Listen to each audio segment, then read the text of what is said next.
क्यों? फरजाना ने उसे गौर से देखा। बस ऐसे ही बाजी कुछ सोच रही थी। क्या? फरजाना ने उसे शक की निगाहों से देखते हुए पूछा। मैं सोच रही थी बाजी कि हम इससे बात करें कि क्या वो नई दुनिया नहीं देखेगा। फिर क्यों ना वो अपनी बकिया कहानी नई दुनिया में चलकर मुकम्मल कर ले। फिरोजा ने सरगोशी की। तो तुम अभी तक उसी के बारे में सोच रही थी? हाँ बाजी, फिरोजा ने कहा। ये अच्छी बात नहीं है फिरोजा, वो बहुत बेबाक इंसान है। हमारी जरा सी हरकत से गलत फहमी में मुब्तला हो सकता है और उसके बाद तुम जानती हो हम और डैडी उसकी कुव्वत के सामने बेबस होंगे। और ये बात, ओह ये ठीक है बाजी, हमारी किसी भी हरकत से उसे गलत फहमी नहीं होनी चाहिए। हाँ, इसीलिए कह रही हूँ कि उसके बारे में सोचना भी छोड़ दो। और हाँ, तुम हंसी क्यों थी? फरजाना ने पूछा। बस एक बात सोचकर हंस पड़ी थी बाजी। क्या? यही कि उसे अपने हुस्न पर बड़ा गुरूर है। हर दौर की लड़कियां उस पर धड़ाधड़ मरती रही हैं। हमारे बारे में भी शायद वो खुशफहमी का शिकार हो, लेकिन हम ईमानदारी से उससे मुतासर न होने का एतराफ़ कर चुके हैं। लेकिन ये बात नज़रअंदाज नहीं की जा सकती बाजी कि उसकी शख्सियत है अजीब। जदीद दुनिया की बदहवास लड़कियां उस पर टूट पड़ेंगी और उसकी सिट्टी गुम हो जाएगी। ताज की बीवियों से खौफजदा होकर क्या भागा था जो अब भागेगा इन लड़कियों से जान छुड़ाने के लिए। फिरोजा फिर हंस पड़ी और अब फरजाना भी हंस रही थी। उसके अंदाज में इत्मीनान था। उसने मुस्कुराकर उन तीनों का इस्तकबाल किया। नाश्ते की मेज पर नाश्ता तैयार था। वो खाने में मसरूफ हो गए। मेज पर एक सुराही में वो अजीब किस्म का मशरूब भी रखा था जिसे वो कभी कभी उन लोगों को पिलाता था और इसे पीकर वो जिस्म में बेपनाह चुस्ती और नई उमंग महसूस करते थे। नाश्ते के बाद उसने प्यालों में वो मशरूब उन्हें पेश किया और बोला, मैं आप लोगों के चेहरों पर किसी कदर इज़्मेलाल के आसार देख रहा हूँ। ये मशरूब पी लें, इज़्मेलाल दूर हो जाएगा। ओह हाँ, तुम्हारा ख्याल दुरुस्त है। दरअसल कभी कभी हमें अपनी दुनिया याद आ जाती है और हम सोचने लगते हैं कि न जाने हम इसे दोबारा देख सकेंगे या नहीं। मैं हर अदवार की तस्वीरें आपको दिखा रहा हूँ प्रोफेसर। आप कह ही चुके हैं कि इस दुनिया से आपको कोई खास दिलचस्पी नहीं है। इत्मीनान से चलेंगे प्रोफेसर, जल्दी क्या है, उसने कहा और प्रोफेसर खामोश हो गया। उसके इशारे पर लड़कियों ने भी मशरूब के प्याले उठा लिए थे और मशरूब ने दर हकीकत उनके जहनों से तरद्दुद निकाल दिया। उनके जिस्मों में सरूर की लहरें गर्दिश करने लगी और उनकी रूह फरहत महसूस करने लगी। कहानी वहां खत्म हुई थी जहां तुम तबर्रक की तरह बट रहे थे। प्रोफेसर ने मुस्कुराते हुए उसे याद दिला। तबर्रक बच चुका था प्रोफेसर। वो दोनों बेहद मुतमईन और खुश थीं। इब्तदाई दिनों में मैं भी खुश रहा। बूढ़ी चरवाही की भेड़ों की जिम्मेदारी अब मैंने ले ली थी। मैं उसकी भेड़ें पहाड़ों में ले जाता। मेरे साथ मेरी दोनों बीवियां होती जो ज्यादा वक्त मुझसे इजहार उल्फत में गुजारती और इनसे नई तहजीब के इन इलाकों के बारे में मालूमात हासिल करता।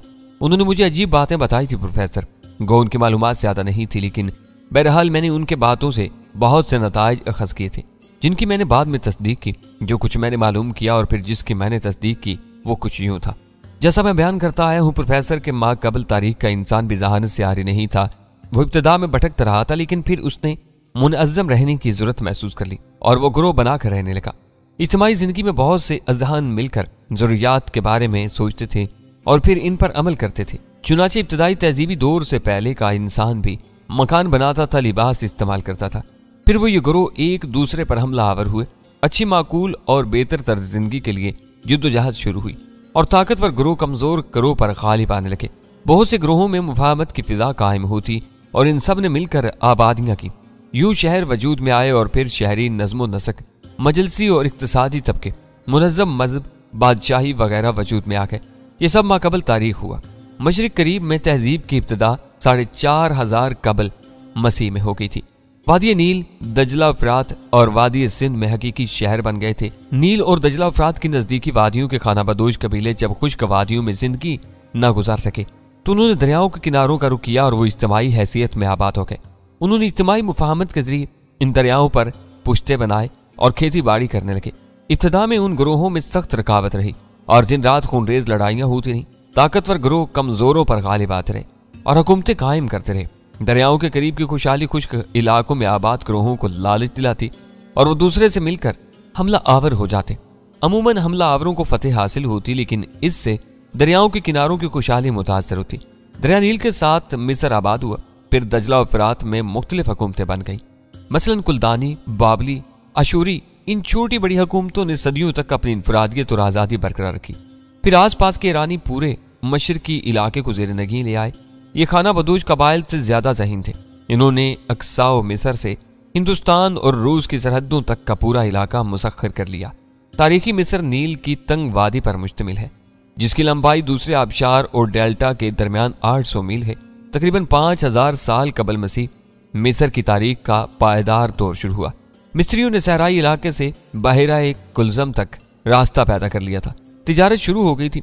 4300 साल कबल मसीह मिस्र में 2 हुकूमतें कायम थी।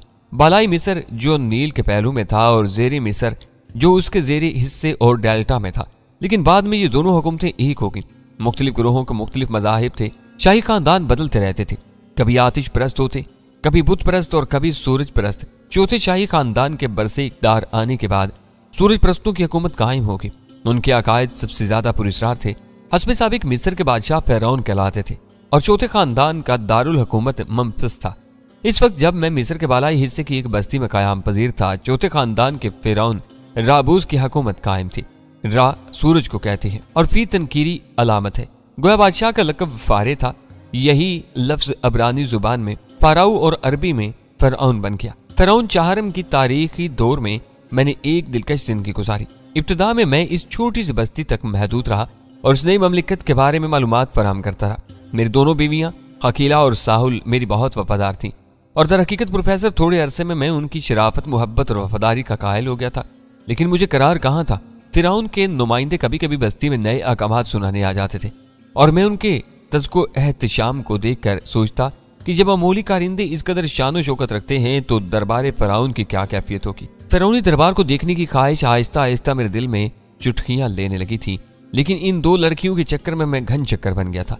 अब मेरा काम सिर्फ ये रह गया था कि मैं बूढ़े फारे की भेड़ें चराने ले जाऊं, शाम को उन्हें वापस लाकर अहाते में बंद करूं, फिर खाना खाऊं और रात भर अपनी बीवियों के साथ रहूं। बूढ़ा फारे भी बहुत खुश था। उसे एक मजबूत मुलाजिम मिल गया था। चुनाचे वो दिन रात आराम करता और खूब मोटा हो गया था। दुर्गत बन रही थी मुझ जैसे इंसान की। लेकिन मैं सिर्फ एक फायदा हासिल कर रहा था, यानी जिस वक्त मैं भेड़े वापस लाता, खाता पीता और रात होने में कुछ देर बाकी रह जाती तो बस्ती के उन बूढ़े लोगों में जा बैठता जो शाम को एक जगह बैठकर आपस में गुफ्तगू किया करते थे। ये गुफ्तगू फ़िरौन की तमकनत और वकार के बारे में होती। वो उसे खुदावंद समझते। अहकाम फ़िरौन एक तरह से खुदा का हुक्म होता। पूरी जमीन का वही मालिक था और उसी के हुक्म से सबको रोटी मिलती थी। फ़िरौन के कारोबार को कासिन चलाते थे जो माबदों में ऐश करते थे और दर हकीकत इनको फ़िरौन के पुरस्कार निज़ाम को मजीद पुरस्कार बनाने में इन्हीं काहनों का हाथ था। वो नए नए कानून वज़ा करते और फ़िरौन उनकी तस्दीक कर देता। किसकी मजाल थी कि इन कवानीन से पहलू तही करे। कानून शिकनी करने वाले को बदतरीन सजाएं मिलती थी। मैं बता चुका हूँ प्रोफेसर के मिस्र में आबाद होने वाले मुख्तलिफ कबाइल से ताल्लुक रखते थे। उनके अकायद एक दूसरे से मुख्तलिफ थे, लेकिन जिसकी लाठी उसकी भैंस वाला मामला था। यानी पूरे मुल्क का अकीदा और कानून वही होता जो फ़िरौन वक्त का होता। किसकी मजाल थी किस अकीदे से इनराफ कर रहे। यूं तो अब भी लोग चोरी छुपे अपने अकीदों पर कारबंद थे, लेकिन सूरत हाल ये थी कि अगर उनके बारे में फ़िरौन के कारिंदों को या उसके मुखबरों को मालूम हो जाता तो वो कासिनों के अहकामात के मुताबिक उन लोगों को गिरफ्तार करके ले जाते और उसके बाद उनका हश्र किसी को नहीं मालूम होता था। हाँ, ये आज तक की तारीख थी कि इनमें से कोई कभी वापस नहीं आया था। वक्त गुजरता रहा और मैं तहजीब के इन नए इंसानों के बारे में ज्यादा से ज्यादा मालूमात हासिल करता रहा, यहाँ तक कि जिस कदर मैं मालूम करना चाहता था मालूम कर चुका। अब मैं वहां से निकल जाना चाहता था। बूढ़ा फारे यूं तो बहुत खुश था, लेकिन उसे इस बात की सख्त शिकायत थी कि इंतहाई कवि हैकल होने के बावजूद मैं अभी तक उसकी लड़कियों को हमला नहीं कर सका था। बूढ़ा अपनी नस्ल बढ़ाना चाहता था और कई बार इस सिलसिला में मुझसे तज़किरा कर चुका था, लेकिन मैं मुस्कुराने के सिवा और क्या कर सकता था। अब मेरा दिन इस सोच में था कि किस तरह यहाँ से निकल चलूँ और फ़िरौन के शहर का रुख करूँ। तब मेरे जहन में एक तरकीब आई और मैंने उस पर अमल पैरा होने का फैसला कर लिया। लेकिन इसमें एक कबाहत थी, वो ये कि जिस अंदाज में मैं फ़िरौन के दरबार तक रसाई चाहता था, इसमें पूरे और उसके अहले खानदान भी मुलव्विस होते थे। ये लोग मुफ्त में मारे जाते। मैं ये नहीं चाहता था। बूढ़े की पूरी बस्ती खतरे में पड़ जाती। चुनाचे पहले मैंने उनसे अलहदगी का फैसला किया और इस शाम बूढ़े से मेरी तलक कलामी होगी। जंगल में मैंने एक भेड़ ज़िबा करके भून कर खा ली थी। चुनाचे जब मैं वापस आया और बूढ़े ने भेड़ों को गिनती की तो एक भेड़ कम पाई। उसने सख्ती से उसके बारे में इस्तफसार किया तो मैंने कह दिया कि मुझे भेड़ के बारे में कुछ मालूम नहीं। तो अपनी जिसामत के खिलाफ बड़ा नकम्मा इंसान निकला। मैंने तुझे अजनबी समझ कर पना दी, अपनी बेटियां तेरे हवाले की, लेकिन तू इनसे औलाद भी पैदा न कर सका। बेहतर है तू मेरी बेटियों से कताए ताल्लुक कर और आज ही यहाँ से चला जा। यही बेहतर है फारे, मैंने तेरी लड़कियों को छोड़ा। इसी तरह नहीं, जमीन खोद कर दूध का प्याला निकाल कर फेंक दे। चुनाचे मैं जमीन खोदने के औजार लेकर निकला और मैंने जमीन खोद कर वो प्याला निकाल दिया जिसका दूध कभी का खुश्क हो चुका था। तब बूढ़े की दोनों बेटियां रोती चिंगारती आई और बूढ़े को बुरा भला कहने लगी, लेकिन अब जो होना था वो हो चुका था। बूढ़ा बाहर आया, उसने बस्ती के लोगों को जमा किया और बताया कि अब उसका मुझसे कोई ताल्लुक नहीं रहा। मुझे बूढ़े से मुताल्लिक न समझा जाए। बस्ती के लोगों ने मुझे नफरत से देखा, लेकिन बहरहाल मैं आज़ाद हो गया था और अब मुझे किसी चीज़ की परवाह नहीं थी। मैं बस्ती से निकल आया और इस समत चल पड़ा जहां के बारे में मुझे मालूम हुआ था कि रास्ता शहर जाता है। रफ्तार सुस्त थी, मुझे नहीं मालूम था कि मुझे कितनी दूर चलना होगा। बहरहाल मैं चल दिया। मेरी आंखों में दरबार शाही का नक्शा घूम रहा था। मैं इस अजीबो गरीब ऐवान को देखने जा रहा था जिसके हैरत और जलाल की बेशुमार कहानियां सुन चुका था और इन लोगों में अपनी हैसियत के बारे में सोच रहा था। और फिर एक दिन एक रात का सफर गुजरा था प्रोफेसर कि मैं एक शाम बस्ती जा निकला। ये बस्ती पहली बस्ती से खूबसूरत थी। इसके मकानात ज्यादा बड़े और ज्यादा खूबसूरत थे। हालांकि सूरज अभी छुपा ही था लेकिन पूरी बस्ती वीरान नजर आने लगी थी। गलियों और बाजारों में किसी इंसान का पता तक नहीं था। न घरों में चिराग रोशन थे और न किसी बच्चे के रोने तक की आवाज सुनाई दे रही थी। मैं सख्त भूखा था। बस्ती देखकर मुझे खुशी हुई थी कि बहरहाल यहाँ कुछ मुझे खाने को मिल जाएगा, लेकिन उसकी वीरानी को देखकर मेरे ऊपर हैरत के पहाड़ टूट पड़े थे। आखिर ये कैसी बस्ती है? यहाँ के लोग इस कदर खामोश क्यों हैं? क्या पूरी बस्ती वीरान है? घरों में चिराग रोशन है लेकिन आबादी नहीं है। मैं इन हैरत अंगेज मकानों के दरमियान से गुजरने लगा, तब मेरी एक मकान के दरवाजे पर रुक कर दस्तक दी। कौन है? अंदर से एक डरी डरी आवाज सुनाई थी। बाहर आओ, मैंने कहा और बामुश्किल तमाम दरवाजा खुला और एक सहमे हुए चेहरे ने बाहर झांका। मैं भूखा हूं, मुझे कुछ खाने को दो। मैंने कहा चुप जाओ, भाग जाओ, क्यों हमारी जिंदगी के गाहक हुए हो? झांकने वाले ने कहा और छपाक से दरवाजा बंद कर लिया। मेरी समझ में कुछ नहीं आया था। बहरहाल मैंने दोबारा दस्तक देना मुनासिब न समझा।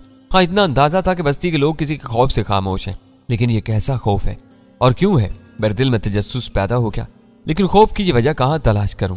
अभी मैं सोच रहा था कि अचानक मेरे कानों में साजों की आवाज सुनाई थी।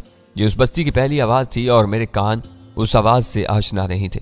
तब मेरे कदम आवाजों की लहरों की सीध में आगे बढ़ते गए और थोड़ी देर के बाद मैं उस मकान के सामने जा पहुंचा जिसमें खूब रोशनी हो रही थी। अंदर से मर्दाना कहकों की बदमस्त आवाजें सुनाई दे रही थी, लेकिन अंदर बहुत से लोग थे और साज यहीं बज रहे थे। मैंने घूम फिर कर उस तवील व अरीज मकान को चारों तरफ से देखा। मकान की अकबी समत में एक बड़ा अहाता था और अंदर दाखिल होने का यह भी एक रास्ता था, लेकिन यह रास्ता बहुत से घोड़ों की मौजूदगी की वजह से बंद हो गया था। बेशुमार चाको चौबंद और तंदुरुस्त घोड़े खड़े हुए थे जिनसे अंदर मौजूद इंसानों की तादाद का अंदाजा होता था। तब मैं उस सामने वाले चौबी दरवाजे पर आया जो खूब मजबूत लेकिन अंदर से बंद था। मैंने उस दरवाजे पर दस्तक दी, लेकिन साजों और कहकों के शोर में दस्तक किसी ने न सुनी। मैंने दूसरी बार जोर से और तीसरी बार जोर से दस्तक दी, लेकिन अंदर के बदमस्त लोग कहके लगाते रहे। अगर मैं भूखा ना होता प्रोफेसर तो यकीनन मुझे गुस्सा ना आता और मैं दरवाजा खुलवाने की जिद्दोजहद जारी रखता, लेकिन भूख शिद्दत से लग रही थी और पुरलुत्फ बात यह थी कि अंदर से गोश्त भुनने की इत्याह अंगेज खुशबू भी उठ रही थी।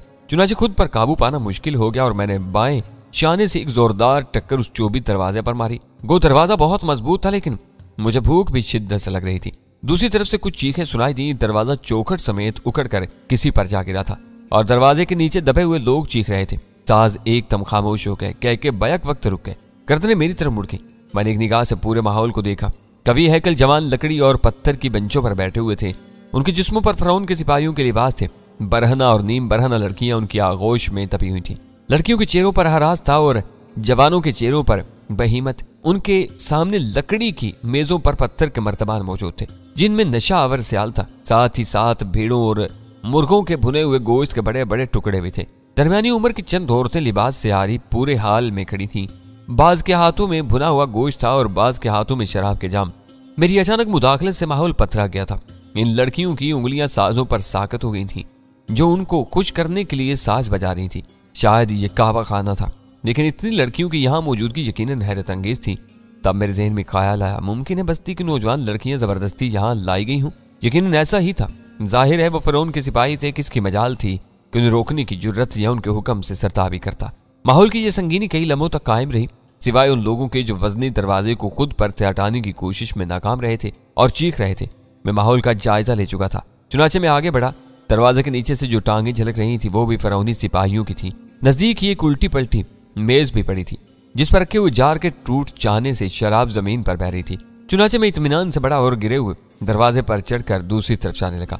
दरवाजे के नीचे दबे हुए सिपाही इस तरह चीख रहे थे जैसे उनकी गर्दन पर छुरी फेर दी गई हो, लेकिन दरहकीकत उनकी ये चीखें मौत की चीखें ही थी।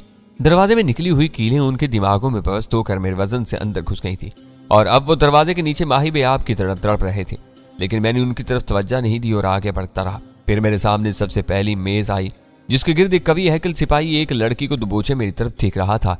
लड़की के शफाफ सीने पर खून की लकीरें रखसा थी। उसके रुखसारों पर दांतों और खरोचों के निशानात वाजे थे जिनसे खून छलक रहा था। मैंने सब कुछ देखा और फिर मेज पर रखी हुई भेड़ की रान को जिससे धुएं के हल्के हल्के इश्तिहा अंगेज बुखारात उठ रहे थे तब मैंने हाथ बढ़ाकर रान उठा ली और दोनों हाथों में दबाकर उसे दांतों से उधेड़ने लगा। मैं जिस अंदाज से अंदर दाखिल हुआ था और मेरी जो हैबत और जिसामत थी, उसने चंद ही लम्हात के लिए उन लोगों को मरऊब करके रख दिया था। लेकिन वो संभल गए। खाल में कुछ गुर्राहटें बुलंद हुई, जिनमें सबसे नुमाया गुर्राहट उस शख्स की थी जिसकी मेज के नजदीक मैं खड़ा था। उसका चेहरा कबूतर के खून की तरह सुर्ख हो गया था और दांत भयानक अंदाज में निकल आए थे। और फिर उसने गोद में पड़ी हुई लड़की को बालों से पकड़कर एक तरफ धकेल दिया और एक वहशियाना चीख के साथ मुझ पर चपटा। लेकिन मैं रद्द अमल के लिए तैयार था। हाथ में पकड़ी हुई भेड़ की रान मैंने पूरी कुव्वत से घुमाई और उसके मुंह पर पड़ी। छोटी सी रान की हड्डी इतनी मजबूत नहीं थी, लेकिन बहरहाल वो मेरे हाथ में थी और मैंने मारी भी जोर से थी। फिर कोई शानदार नतीजा क्यों न निकलता। उसकी पेशानी ने गाढ़ा खून उगल दिया था, जिसमें से कुछ खून भुनी हुई रान को भी लग गया था। उसकी चीख बहुत भयानक थी। खून उसकी आंखों में भी गया था और वो अंधों की तरह दोनों हाथों से मुझे टटोल रहा था। लेकिन मैंने रान से इंसानी खून भी साफ नहीं किया और फिर इत्मीनान से उसे उधेड़ने में मसरूफ हो गया। उसके साथियों को मेरी ये वहशियाना हरकत शायद बहुत पसंद आई थी, क्योंकि ना तो कोई उसकी मदद के लिए उठा, ना किसी ने एक लफ्ज मुंह से कहा, बल्कि उसके बरक्स बहुत सौ के चेहरों पर पसंदीदगी के तासरात पैदा हो गए थे। वो मुस्कुराने भी लगे थे, लेकिन उसकी हालत बहुत खराब थी। वो अब लहराने लगा था और उसके हल्क से दबी दबी कर्मनाक चीखें आजाद हो रही थी और फिर वो कटे हुए शहतीर की तरह जमीन पर ढेर हो गया। मैं आगे बढ़ा और उसके सीने पर पांव रखकर मैंने चारों तरफ देखा, लेकिन अब भी उनमें से किसी के अंदाज से ऐसा नहीं मालूम हो रहा था जैसे वो उठेंगे। मैं इत्मीनान से उसके सीने पर पांव रख के खाना खाता रहा और जब मेरे हाथ में नुचे हुए गोश्त की सिर्फ हड्डी रह गई तो मैंने उसे एक तरफ उछाल दिया। लड़की अब भी उसी तरह पड़ी हुई थी। मैंने एक निगाह उसकी तरफ देखा और फिर हाल में बैठे हुए दूसरे लोगों की जानब अचानक खिदमतकार मुअम्मर औरतों में से एक एक बड़े खान में भुने हुए गोश्त का एक बहुत बड़ा टुकड़ा लेकर सहमी हुई मेरे सामने पहुंच गई। वो ये गोश्त मेरे लिए लाई थी। शुक्रिया मेहरबान खातूनो, मैंने नर्म लहजे में उनसे कहा और गोश्त उनके हाथों से ले लिया। एक औरत मेरे नर्म लहजे और इल्फाज से हैरान रह गई थी। तब मैंने जमीन पर गिरी हुई लड़की की तरफ हाथ बढ़ाया और वो मेरे हाथ के सहारे से उठ खड़ी हुई। शायद हाल में बैठी हुई तमाम लड़कियां जुल्म का शिकार थीं। उनके चेहरों पर छाया हुआ खौफ व हिरास यही बता रहा था। और वो मेरे साथ इस मेज पर आ गई जहां पहले मेरा शिकार बैठा हुआ था। मैंने उसकी कुर्सी खींची और बैठ गया।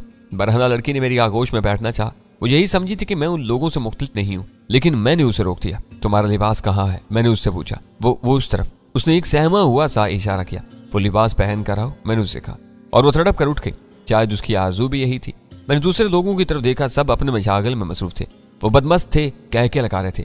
वो शख्स बददस्तूर इसी तरह पड़ा था जिसे मैंने जख्मी किया था। इसमें होश के आसार नहीं थे, या फिर शायद वो मर चुका था। चंद मिनट के बाद लड़की मेरे पास आ गई।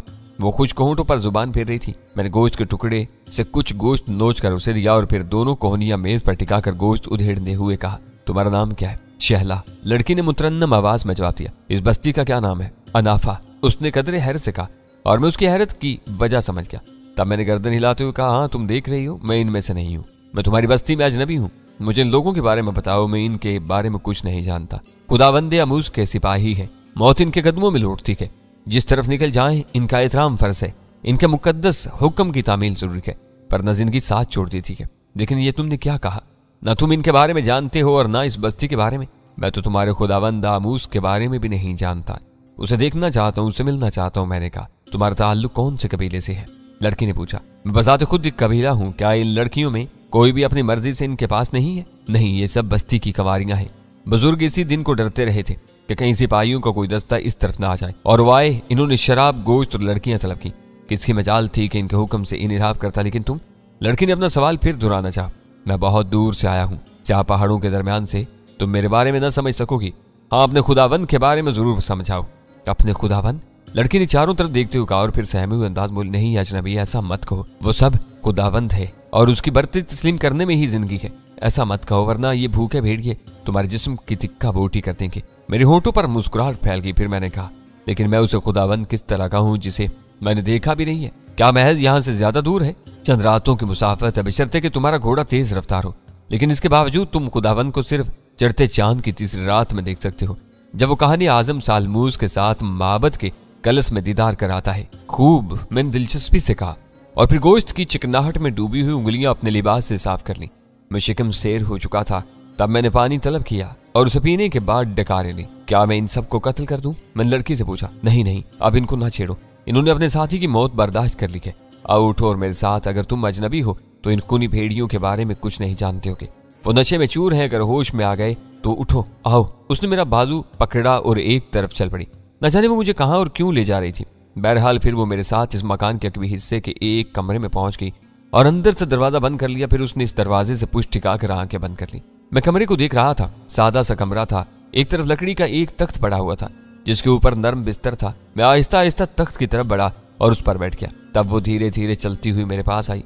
उसने मेरे घुटनों पर हाथ रखा और बोली, चमकदार जिस्म वाले अजनबी, मुझे अपने बारे में बता चुका हूँ। मैं पहाड़ों से आया हूँ और यहाँ नौवार्थ हूँ, लेकिन इस कदर अजनबी क्यों हूँ? क्या तुम्हारे कबीले के लोगों ने तुम्हें मिस्र की हुकूमत के बारे में नहीं बताया? अपने कबीले का तनहा फर्द हूँ। ओह, बाकी कहाँ गए? उसने ताज्जुब से पूछा और फिर खुद ही एक सिसकी लेकर बोली, मैं समझ गई, शायद उन्हें कत्ल कर दिया गया होगा। मुझे तुमसे हमदर्दी है अजनबी, कभी मेरा कबीला भी यहाँ हुक्मरान था। मेरी माँ बताती है कि ये पुश्तों कबल की बात है। इसके बाद हालात बदल गए और अब अगर हम किसी से कह दें कि हमारा ताल्लुक उस शाही नस्ल से है तो शायद ये लोग हमारी बोटियां आपस में तकसीम कर लें। मैं मुस्कुरा कर रह गया। वो गलत फहमी में थी। बहरहाल यही बेहतर है कि उसने खुद ही कुछ फर्ज कर लिया था। मैं बेमकसद बातों से उलझ रहा था और वो मेरे नजदीक बैठ गई और मुझे अजीब सी निगाहों से देखने लगी। तुम इन वैश्यों से बहुत मुख्तलिफ हो, हालांकि तुम इनसे ज्यादा ताकतवर और बहादुर हो। क्या वो बहुत जालिम है?